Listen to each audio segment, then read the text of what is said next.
Let's see. My uncle was a World War II veteran. My dad never served, and I have an older brother who was drafted into the U.S. Army prior to me, a couple of years, 3 years, I think, ahead of me. He served in Vietnam, and I have a younger brother that um, had a low lottery number, so he never was called or did not join anything. And so, yeah, I was drafted in 1968 and had the 2 year obligation. So you were drafted in 1968. How old were you? 21. You were 21. Okay. And you said you had an older brother who served in Vietnam. Correct. So that draft notice probably carried some weight for you that maybe it wouldn't have for guys who didn't have a big brother telling them what it was like. Yeah, I don't think my brother had a good experience. It was his advice was don't join anything, get in and get out. And I was giving serious consideration to the Navy or the Air Force or something because the inevitable was going to happen. And so, at any rate, I kind of let the system guide me, I guess. And I always figured that I knew more than they did, being young and dumb. Um, I could type and um, figured that I'd have some sort of pencil pushing job, but that never quite came to fruition. Well, when you said don't join anything, get in and then get out, was the obligation shorter for draftees than it was for people who enlist? Correct. Um, if you joined the if you joined the Navy and the Air Force, you had a 4 year obligation. Draftees were 2 year obligation. Hmm. But no choices. A 2 year Correct. obligation with no choices. Yeah, yeah. If you joined the Army, you had a 3 year obligation, and in theory you had your choice. But there were all sorts of stories of, yeah, I was going to be a whatever. I joined to be a mechanic, and I ended up being a forward observer or in the artillery or an infantryman. Um, I'm sure in some cases they, uh, whatever buddy system they were guaranteed or whatever, some of that probably came to fruition. But the Army put you where they needed you. Sure. Yeah. So you were 21 years old in 1968. Had you spent some time in college?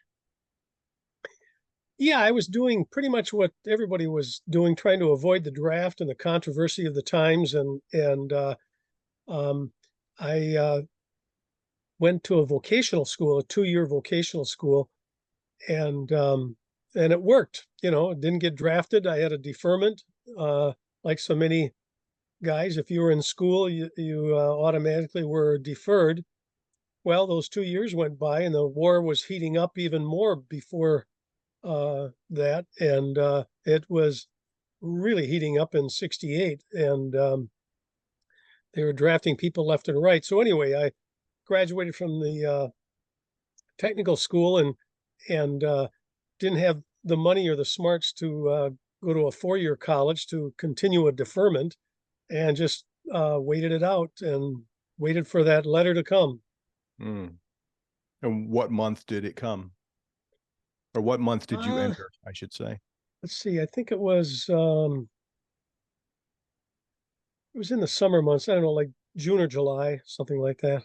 So you I went don't to have basic those. during the summer? Yeah, Mm. Where'd they send you for basic? Fort Campbell, Kentucky. Yeah, that's hot in the summertime. Yeah, I went from Fort Campbell, Kentucky to Fort Lewis, Washington, and then a couple of weeks off. I don't remember how long, and then right over to Vietnam from there. I wonder, again, if I'm just trying to get a sense of the state of mind of a 21-year-old AJ McCaskey, right? I mean, this is the summer of '68. So Tet's already happened. The news reports from the of the Vietnam War, the tone has changed of those news reports. You got a big brother telling you to try and get in and get out as quickly as possible.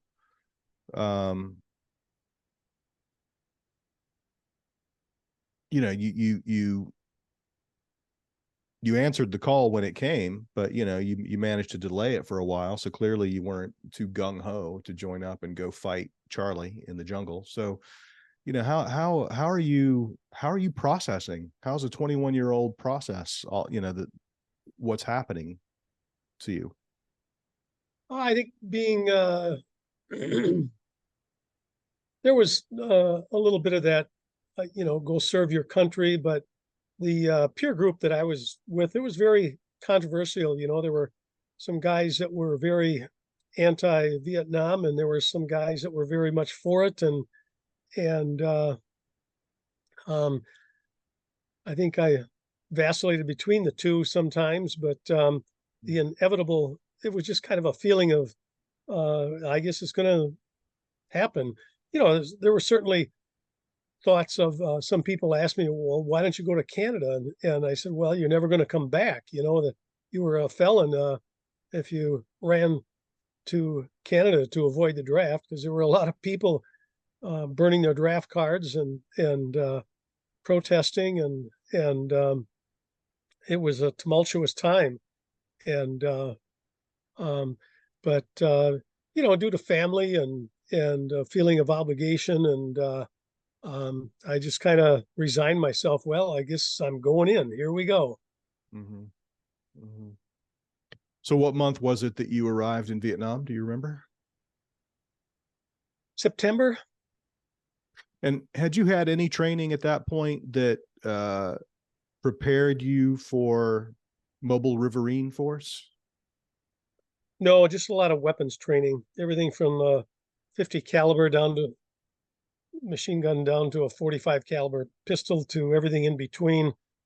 I think when I left basic training, you know, they assigned me the MOS of 11 Bravo, which is an infantryman, and so it was all infantry training out in Fort Lewis.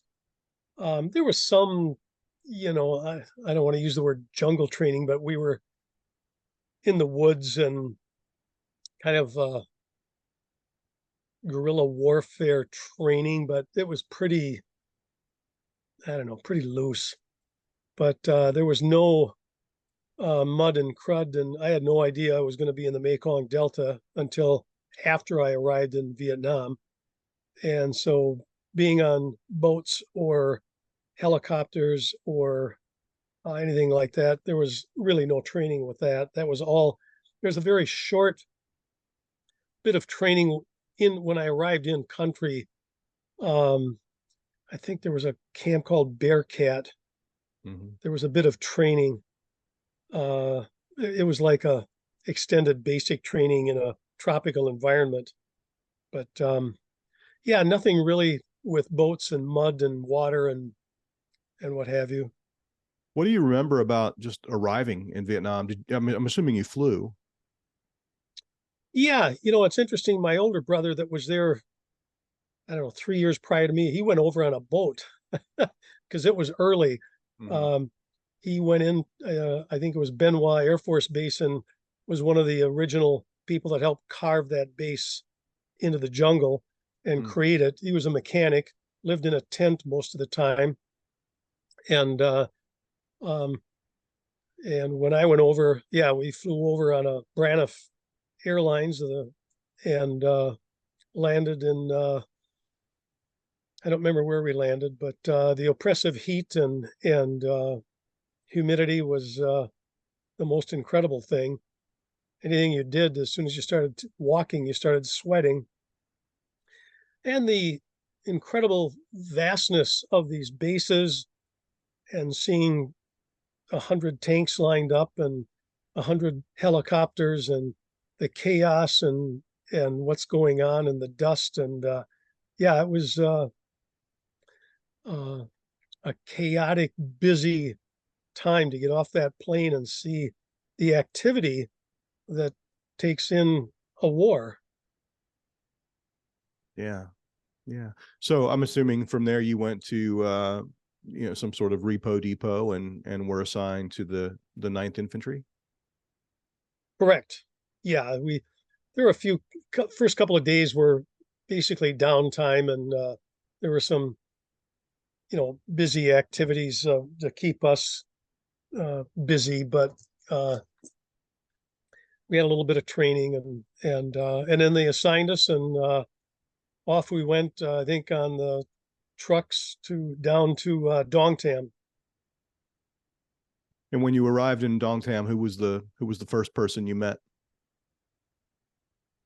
Uh, I don't recall. Just probably some sergeant giving us directions where to go and what barracks to put up in. Take your duffel bag, go this way, and I was truly amazed, though, with the Dongtam was being built up at the time. The 9th Infantry Division hadn't been there that long, but I saw a volleyball court next to the barracks, and I saw a sign on a building that said library, and I mean, it was a massive base camp, and then I saw a swimming pool, and I went, "My God, this is a war, and they've got all these amenities. This is incredible." And but the activity was startling. Just what it takes to put something like this on with thousands of troops. Hmm. Did you see a big ship? No, um, it was mostly piles of sandbags around barracks and the main headquarters, and um, it was the dry season, dust, um, and the heat and the humidity, and then we did some training and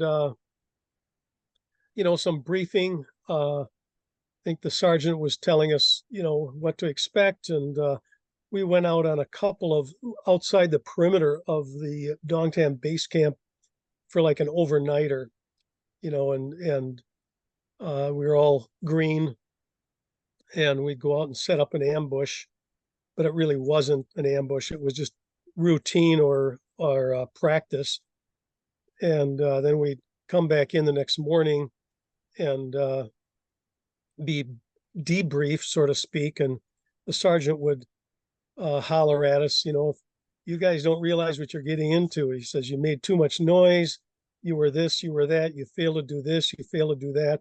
So it was good preparation for being assigned to the 4th, the 47th Company A. And then I don't know how many days it was, but there were a few days that went by where we probably went out on 2 or 3 overnighters out on the edge of Dongtam to either just set up not necessarily an ambush, but just set up and protect ourselves a perimeter, and have somebody on guard duty where you'd have 2 hours on and then sleep on the ground and battle mosquitoes and that kind of thing. And then I was sent to Company A, and that's where the reality of it all crashes in. What do you mean by that? Um, well, we'd be going on these missions, whether they were um, uh, probably from intelligence reports. Okay, we're going point A and to point B. If I recall right, I think General Westmoreland was still there, and the first few operations I went on were these massive sweeps. I remember one distinctly where we walked across a rice paddy with probably, I don't know, 100 troops at arm's length, and there were helicopters going overhead, prepping the jungle. The first couple weren't with the Navy. It was a sweep across an open rice paddy with a bunch of guys walking into the jungle to make a massive presence known. Mm. And with helicopters overhead shooting rockets into the jungle. And it was, even at the time, not knowing anything about combat, I thought, this is crazy. This is guerrilla warfare, and we're walking across a rice paddy, 100 of us doing a sweep. And that was kind of the World War II tactics. I think that was evidence of General Westmoreland. And it wasn't long, I think General Abrams took over, and we were going out in much smaller units, and whatever sweeps were 5, 6 guys or 10, 12 guys or whatever. And um, and from, I think, maybe within a few days, I went out to we went out to the USS Benoit, and we were living on one of the ships that were anchored in the Mekong River. And it was from there we started working with the Navy and the boats and the Tango boats and that kind of thing. What were your impressions of life on board the ship? Well, it was air-conditioned ship, which was sweet. The food was great. There was a huge platform kind of a thing anchored to the side of the ship where the supply depot with all the guns and ammo were stored. And then adjacent to the platform were all the Tango boats and um, armed boats.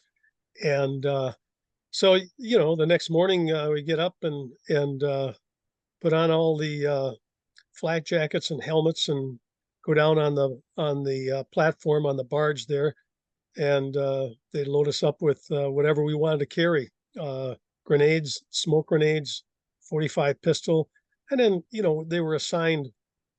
There'd be 4 or 5 guys with M16s and 1 guy with a M60 machine gun in the platoon, and get on the Tango boat, and we chug down the river or up the river and go into a tributary and then into another tributary, and they would the Navy guys would prep the shoreline, beat the hell out of it with their 50 caliber or whatever armor they had on the boat, and there were even flamethrowers on a couple of the boats too. And after they pummeled the shoreline, the front end of the boat would go down and off we'd go. And sometimes it was a struggle just to get off because the mud would be up to your knees or whatever. There was a lot of impact from the tides. The river went both ways, or the canals and the tributaries sometimes would reverse direction because of the tide coming in. And I don't know how far from the ocean we were, but it was a ways. And so yeah, sometimes when we got off when the front end of that boat went down, it was kind of like a World War II scene in my mind. The ramp went down and off we'd go. Sometimes the ramp couldn't go down because the vegetation was so thick, you'd have to climb up and over it. The Navy guys on the ship, when we would come back, the Navy guys were always asking us, what is it like out there? They were, I guess, I don't know if you could say they were bored to death, but the average Navy guy was probably chipping paint off the railings and painting, and other guys were taking care of making, food and whatever the Navy guys have to do on a ship that's anchored right there. And I distinctly remember a couple of Navy guys just, picking our brain, like, what are you doing out there and what's it like? And God, I wish I could get off this ship and go out there with you guys. And we'd tell them, no, just stay here. You don't want to be out there. Hmm. I mean, aside from, that very sound advice, what else would you tell them? What would you describe experiences that you had? I mean, how freely would you speak with those guys? Oh yeah, we didn't have any trouble telling them what's going on, what we were doing, chasing down Viet Cong and trying to engage in action, trying to find them before they found us. Um, and quite often, I think I had, I don't know, 30 some helicopter assaults. So once we were dropped off by the Tango boats, we'd be out for maybe, I don't recall, 3 to 5 days, and then we'd go back. The problem we had was we were in water all the time. And um, talking with other guys that were further north in some of the hill country, they were out for weeks at a time being resupplied and digging foxholes and dealing with tunnels and that kind of thing. I never once rode on any kind of mechanized tank or armored personnel carrier. It was just too muddy. We had a lot of problem with ringworm and jungle rot on our feet, and because we were wet all the time. And well, and part of the reason too, we didn't walk on the rice paddy dikes because they were always booby trapped, or the threat of a booby trap was there. So we'd always be walking in the rice paddy. And the same in the jungle is if you took a traditional path that the Vietnamese might be using, you really had to watch for booby traps and tripwires and things of that nature. So we'd be walking in water, and um, at one point, and this was months into it, but at one point, I had such bad jungle rot on my feet, I couldn't walk anymore. I had to be helicoptered in, and you know, when we went back on the ship, once we were picked up, we'd have maybe, I don't know, 24 hours off, but we always walked around in flip flops and kept our, go outside and let the sun hit our feet to dry them out. Can you, I mean, for people who don't really have any idea what jungle foot is like, can you describe it? Oh, I don't know.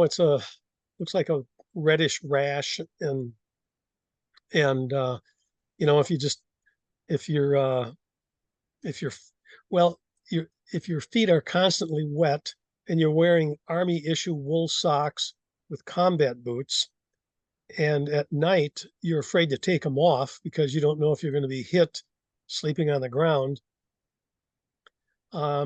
Your feet never had a chance to dry off or air dry, and the the rubbing and the constant wetness, and they were just turned into a reddish rash, painful ringworm. It was disgusting. I can remember a new guy coming in, and we were on the ship at that point in time. We got a couple of new recruits, and the guy looked at my feet and said, "Oh my God, I am never ever going to let my feet get that bad." And I said, after a few weeks in the jungle, you're going to be praying your feet look this bad because it's the only way you get some time off. Mm. Mm. Yeah, I understand they would probably before you got there, those guys were out there for longer, and then the Army realized that they needed to keep it to 3 days because otherwise your feet would rot. So they'd bring you back in primarily to take care of your feet. I think so. Yeah. So how long would it take to deal with that? I mean, could you clear it up in 24 hours, or did it take longer? Oh, it would take longer, but it was kind of an ebb and flow. It was always there, but it was just a degree of how bad it was and what have you.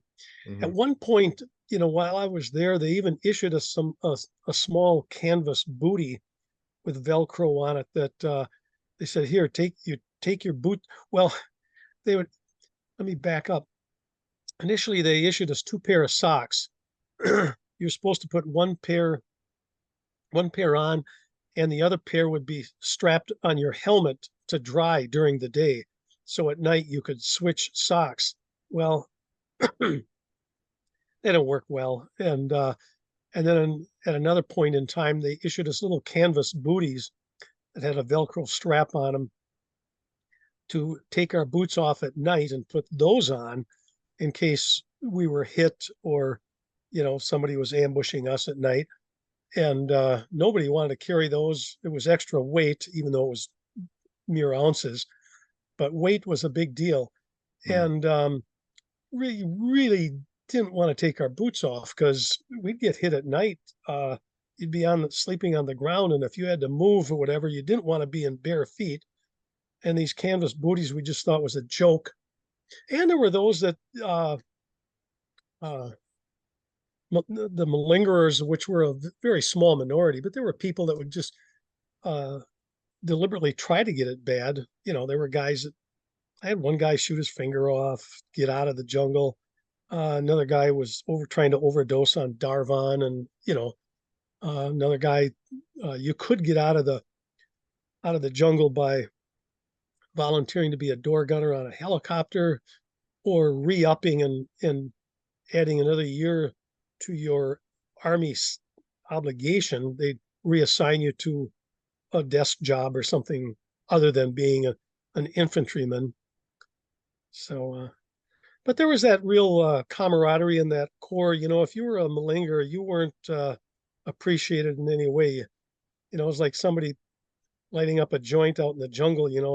We'd get all over his ass because you got to be on top of your game.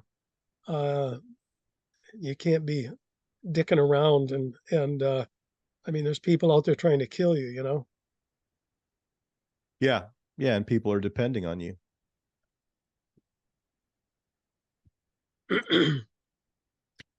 You talked about riding on the Tango boats. Do you remember your first time getting on a Tango boat? Yeah, I felt pretty claustrophobic and vulnerable. Those B-40 rockets that the Viet Cong used were devastating, and it was good to get off them. I mean, the longer you're on the boat, the more vulnerable you felt, and I couldn't wait till we never knew where we were going. It was just, you get on, and sometimes it'd be a half an hour, sometimes it'd be 2 hours, and or the assignment, the destination would change, and they'd turn around and go somewhere else. And so we were kind of confined in the hold, I guess, of the Tango boat. And yeah, I was never comfortable on those damn things because they were just vulnerable. And so yeah. Yeah, it's so funny. I talked to some of the Navy guys, and they think you were incredibly brave for getting off the boat, because they were only comfortable on the boat. And then you talk to the Army guys, and they think, man, those Navy guys, I can't believe they stay on the boat all the time. That they're so brave. I think I'm glad I can get off this boat. Yeah. But depends on your perspective, I guess. How many guys typically would be on a Tango boat in the well deck? Oh, gosh. I don't know, 5 to 10 maybe. I can't really remember. Not a lot. Not that many. Okay. Maybe, I don't know, maybe one platoon per. Yeah, so maybe 30 to 40 guys down in the well deck, and then the 10 guys from the Navy up top. I don't think it was that many. No. I mean, when we went out, there was always 5 or 6 Tango boats and 2. What was the other boat called? There was always a front and a back boat that was heavily armed. There was a Tango boat and a Alpha boat. The Alpha boats were just Navy guys, and they had 50 calibers and different weapons and flamethrower and that kind of thing. Mm-hmm. And we were in the middle, and there'd be, I'm guessing, gosh, I don't know, 5 or 6 Tango boats with maybe our entire company in it. So, between I'm thinking 10, 12 per boat. And, maybe there'd be 30 of us that would be maybe 2 platoons. Can't remember well. The numbers don't come back too well. Yeah.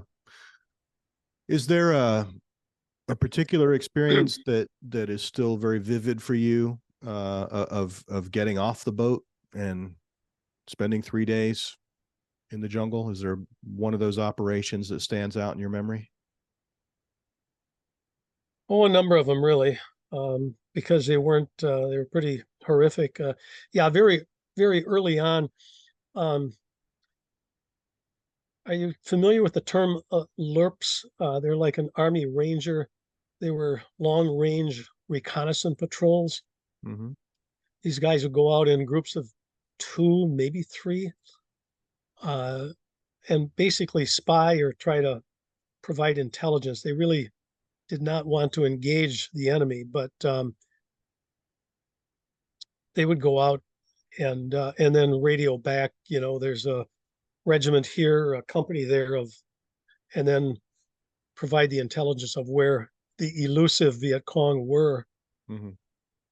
And anyway, the report was that the LRPs, the Rangers, had found a big cache of weapons and whatever else. It was referred to as Kong Island. Why, I don't know. Cong. So at any rate, everybody piles on the Tango boats and up the river we go, and the front end went down and just Christ, all hell broke loose. And I mean, they knew we were coming, and it was just a scramble, and just turned into a horrific battle. And it was very early on when I first got there too. I mean, the one ranger, I, um, I was assigned to carry the M60 right at that point in time, and it um, we got our ass kicked off there. I mean, they had two guys. The one ranger, I was just uh, burning.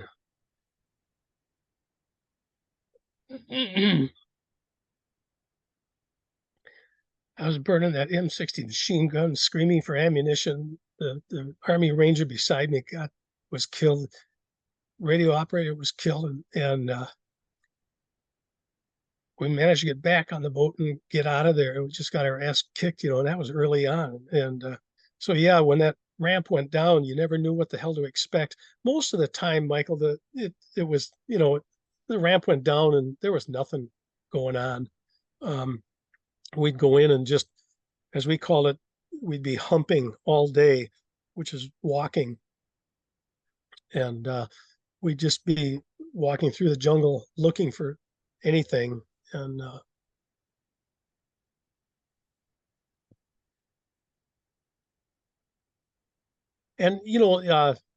kind of we'd be making helicopter assaults as well. If we were out there for 2, 3, 4 days, um, the radio operator, the colonel would be calling in to go out to the rice paddy, and we'd be in groups of 4 or 6, and the helicopters would come in, we'd pile on, and they would take us somewhere else.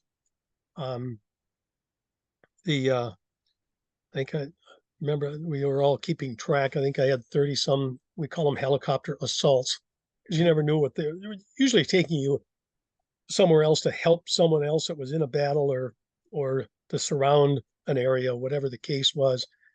But the helicopter flights were quite exhilarating. I mean, it was um, terrifying in a lot of ways, but boy, you get on that helicopter, the doors were open and off it go, and beautiful, lush country underneath you, just gorgeous, and bomb craters all over. You get a whole different perspective of where you are down there in the rice paddies in the jungle, and then they'd take us wherever and dump us off in an open rice paddy, and we'd have to run through the water like hell to get out of the open area because you don't want to be a sitting duck.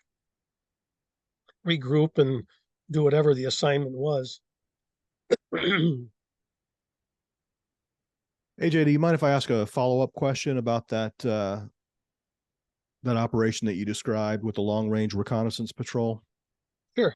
Was your mission to go pick up the Rangers or the weapons cache or both? Like what were you supposed I to do in there?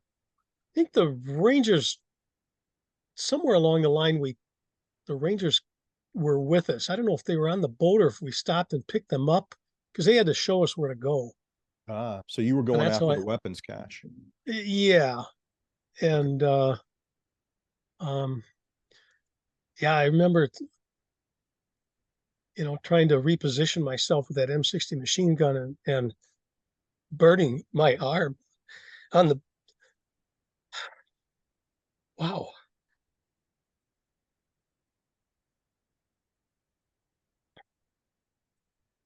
But yeah, I guess somewhere along the line they were with us. I see. Um, I wonder. I mean, you were an enlisted man.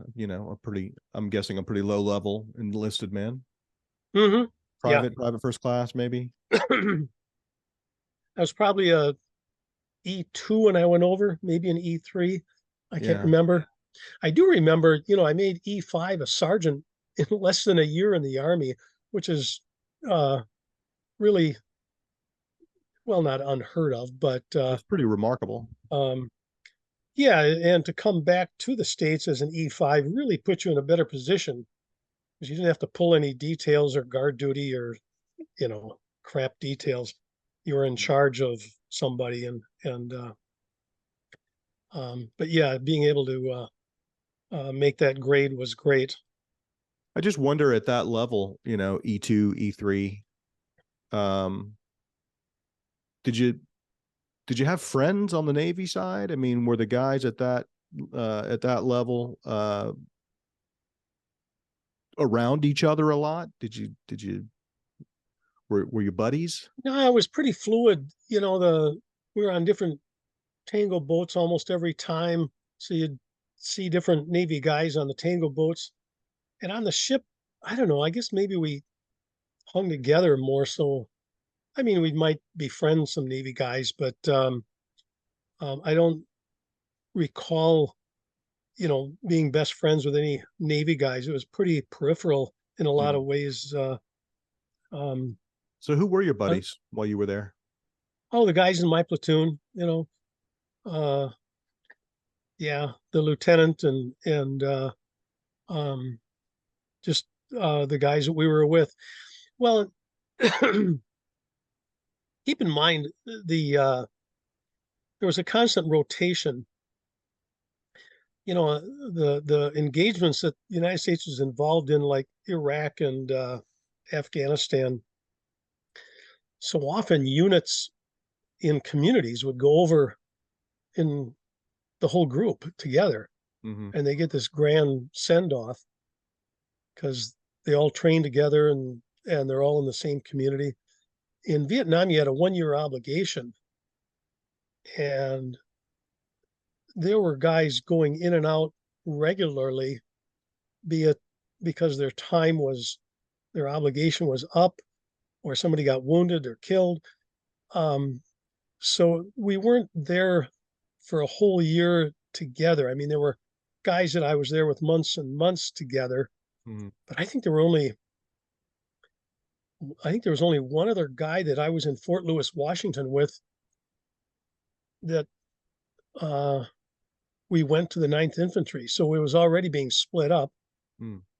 And when I got assigned to Company A, everybody's counting the days. Uh, if you had less than 100 days left, you were considered the term was a short timer, and you had 99 days in a wake up, and that's you were counting the days. So you could be good friends for a while, but all of a sudden they were gone, and somebody new was coming in, and so that going over as a group didn't exist in the way it was framework then. Hmm. So you started to talk about, before I interrupted you, you started talking about coming home. You said you came home as an E5. How did you get home? I was part of the 9th Infantry Division, and that division was one of the first divisions that President Nixon was showing that we're going to withdraw from Vietnam. Mm.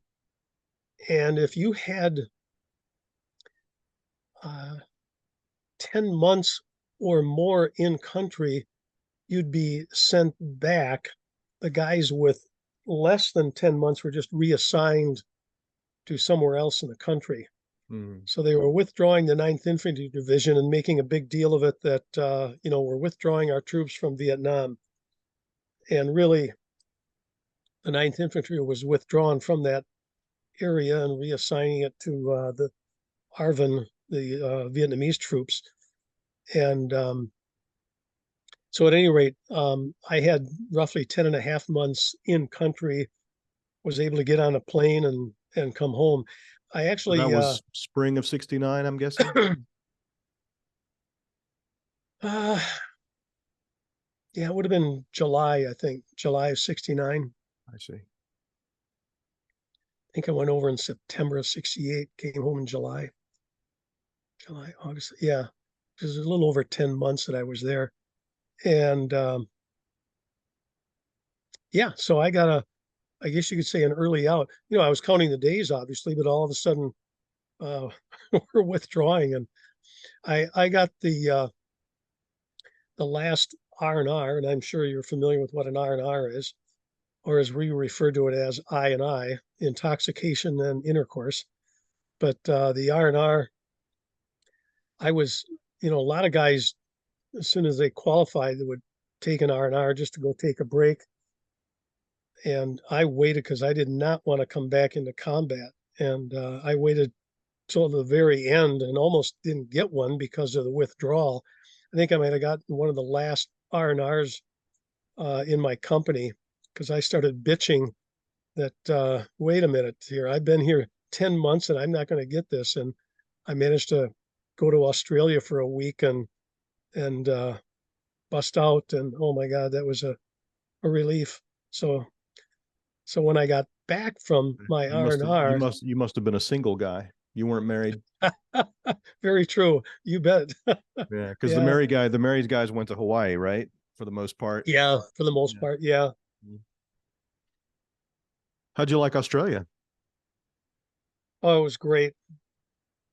Really great. Yeah.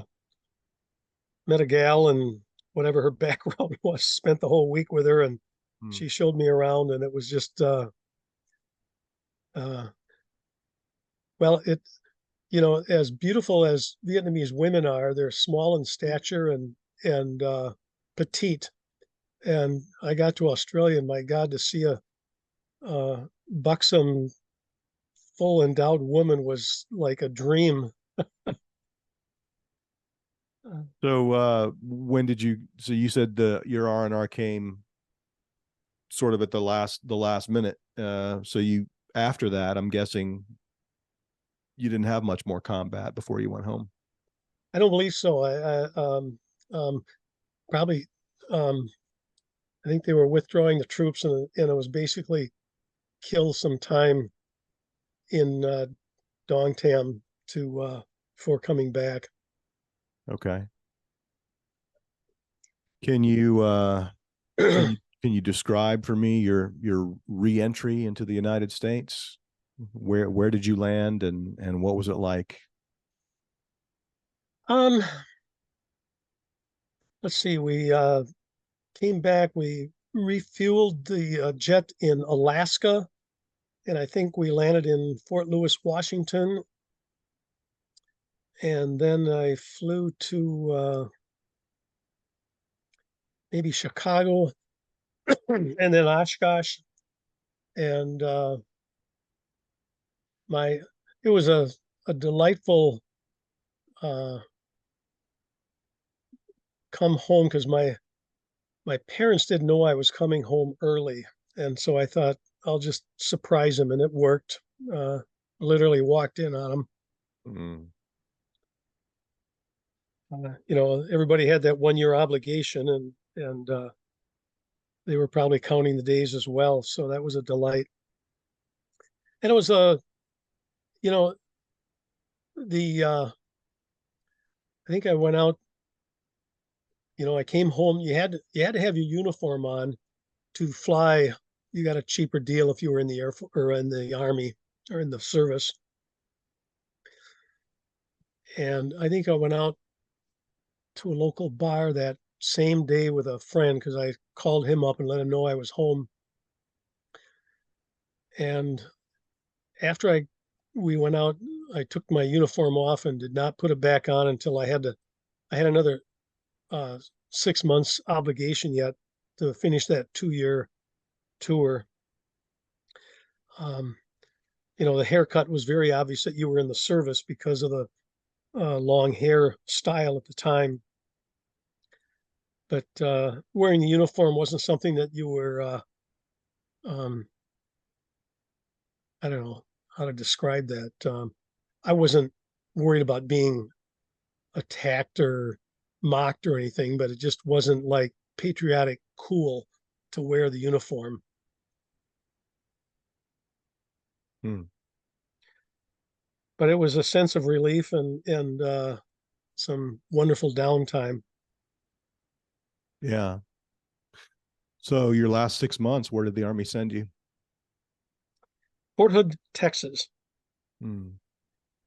And again, thankfully, I was an E5 because I was seeing guys that had been to Vietnam and back and were only E4s, or they got busted for some stupid thing they did and were E2s. And they're doing KP and menial jobs and um, but yeah, it's a armored fort. There was pretty much training for armored personnel, and we would go out on these giant maneuvers into the outback of Texas there on the fort and play war games. And you know, I ended up, you know, I was in charge of a platoon because I was an E5, and we're shooting blanks at each other, and I couldn't handle that too well. It was not. Uh, um, it was horrific, frankly. And What do you mean, AJ? Well, I mean, it seems it just brought back too many memories, or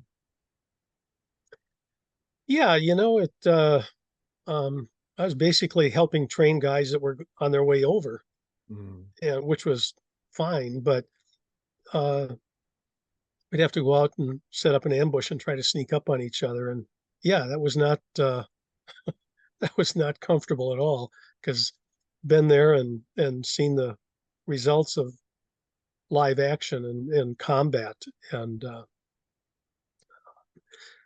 and I found out I could get an early out if you were accepted at a university, enrolled in a school. And so I got to work on that. You could get a 30-day early out of the Army. And I applied to the University of Oshkosh in Oshkosh, Wisconsin, got accepted, got 29 days early out, got to Oshkosh and managed to register on the very last day that you could register. mm, And what a sense of relief that was. Because if I wasn't enrolled, I'd have to go back in. And so, yeah, I immersed myself in 4 years of college on the GI Bill. It was a wonderful unwinding and got my head back on. have you uh, have you ever been to the wall? Yeah. Do you mind telling me who you look for when you go there? If any. Thornton was the first one. um, Kresick was another one. The name Kresick, he came into the 9th Infantry Division, and um, somebody said, "Hey, there's a guy from Wisconsin here," and I didn't know him. I tracked him down, and he was from a town like 10 miles away, and so we could bond a little bit. Well, 5 days later, he was killed, and um, so his name is on there. Thornton's on there. A couple other names, but all in all, I was pretty lucky in that we didn't have a lot of uh, guys in my platoon that were like flat out killed. Um, plenty of wounded and from booby traps and bullets, but um, fortunately, we were never overrun or wiped out, so to speak. What was it like for you visiting the wall for the first time? First of all, when did you go there? Well, I think it was about kind of a long story here, Michael. Um, there's in Appleton area, there's the Old Glory honor flight. They do these honor flights to the wall, Mm-hmm. and I was aware of or knew of it. And an area guy I know that's also a Vietnam veteran saw me and he said, "AJ, did you sign up for the Old Glory honor flight?" He said, "They're returning to Vietnam." And I hadn't been on any honor flights and really wasn't too interested. And when he said they're taking some guys back to Vietnam, I went, wow. I said, "Well, that's fine. I'm not really not interested." And a week went by and I saw him again and he basically badgered me, "How come you haven't applied?" Um, and he badgered me into applying. This was a big deal in Appleton, central Wisconsin area. And so anyway, there were 600 applicants. I went online, filled out the application, and your name basically went into a hat. They were going to take 54 guys over to Vietnam for a 2-week tour. And uh, about 3 weeks later, I get a phone call and said my name was pulled out of the hat to be one of them. And I was driving in my car and I said, "I'm going to have to get back to you. I don't know."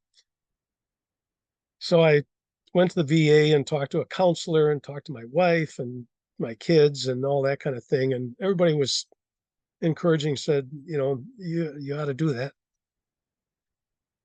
So there were 54 of us that got on an airplane out of O'Hare, flew into Ho Chi Minh City, and it was an incredible tour. I mean, I'm glad I did it.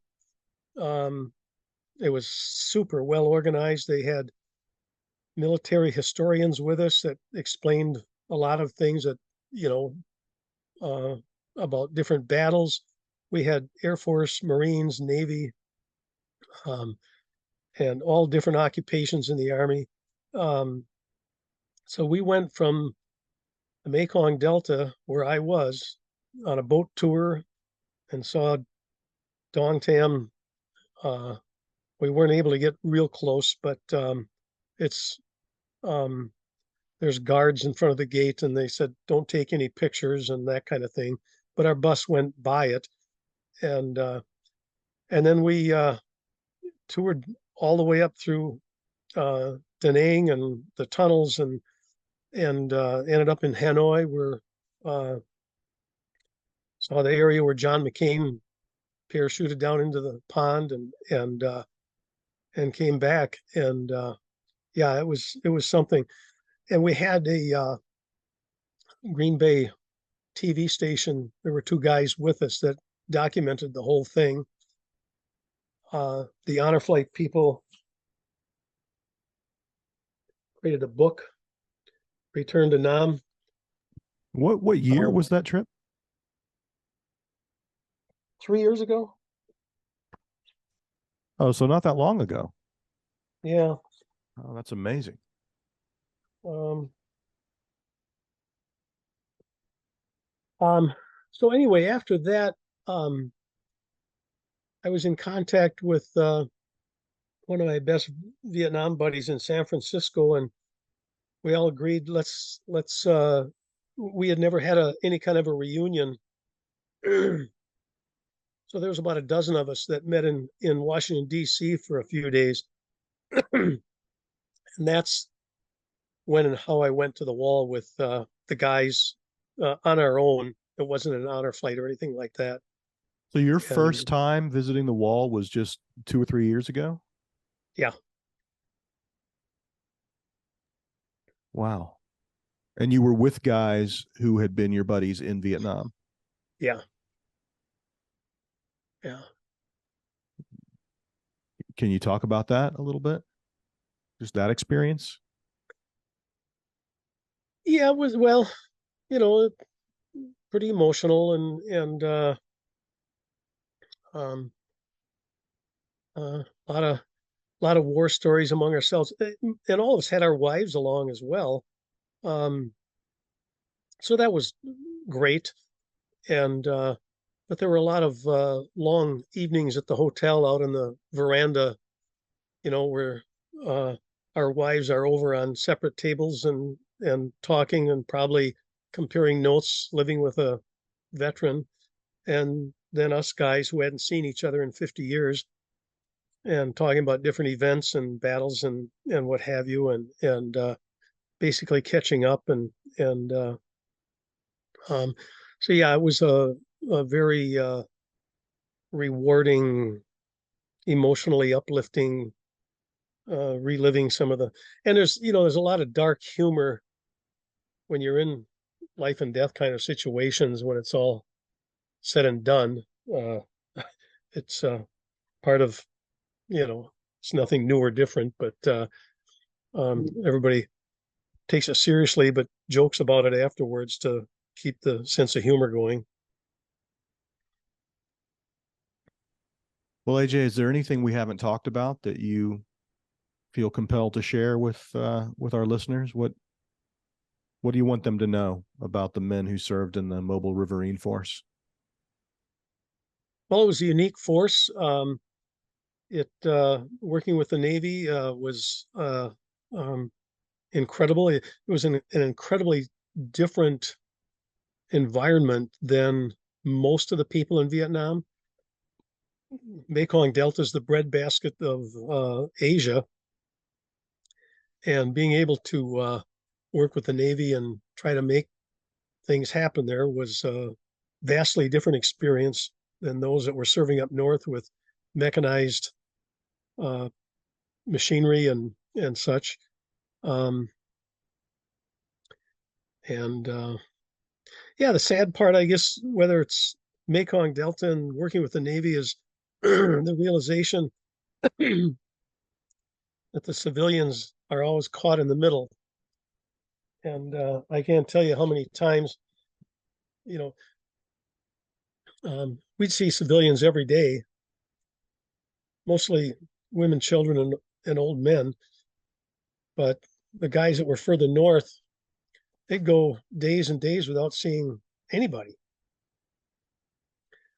And the civilians were caught in the middle, just like in the Gaza right now with Israel and Hamas. Um, War is a horrific, nasty business, and um, I don't know. We're a sad example of species in my mind. All we do is find better ways to kill each other. Um, I don't, I don't know if that answered your question. I rambled quite a bit there. No, that's Um, okay. I've had that thought many times, there are no bounds to our creativity when it comes to finding ways to kill each other.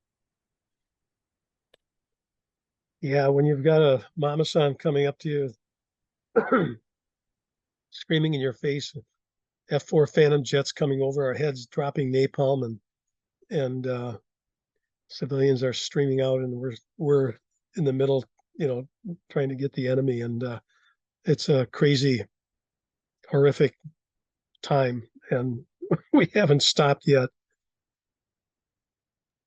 Yeah. Any and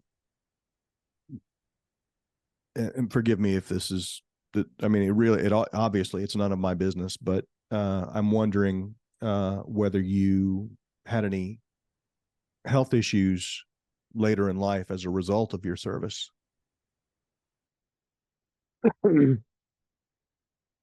I've been extremely fortunate, very healthy. Um, Certainly in areas that had been sprayed with Agent Orange, but no, I've been extremely healthy. I've been uh, very fortunate in that I raised 3 kids, and been able to lead a normal life. I think part of that is I can attribute it to being able to sit in my ass in college for 4 years and readjust to society and go through that era of drugs and whatever, and lead a normal life. So physically, um, I guess I somehow figured out not to bury everything. I had the opportunity a number of years ago. There was a friend of mine that was a history professor, and one of the courses he taught was the history of Vietnam. And toward the end of the semester, he would have a panel of Vietnam vets for a question and answer with the students. And I found that quite therapeutic. He had called me up. This goes back a number of years now, but I was on the panel a number of times, and I found that quite therapeutic. There were other veterans on the panel, and the college students were asking us, intelligent questions, and um, that was, I guess you could say, helpful to maintain a readjustment to normal life. So emotionally and physically, I've done quite well and fortunate. Avid cross country skier and road bikers to this day. So Yeah, you look fighting fit. You do. Yeah. Well, listen, I think I'll go ahead and stop the recording here unless there's anything you want to add. well, I think we covered it all. I guess. Um, um, I guess the the return to Nam tour was also quite therapeutic in that it was heartfelt to see the country recovered or recovering so far from when I was there 50 years earlier. It was a dirt poor nation at that point in time, and we beat the shit out of it and bombed everything and napalmed and Agent Orange and on and on and on. And prior to that, it was the French, and prior to that, it was China. And um, Da Nang and Ho Chi Minh City. I mean, they're booming skyscraper kind of cities, and it's pretty cool to see the progress, even though it's a communist country and there's a communist government. But to see kids walking down a dirt road with backpacks on, going to school, you know, that's pretty nice to see. So leave it on a positive note, I guess, Michael.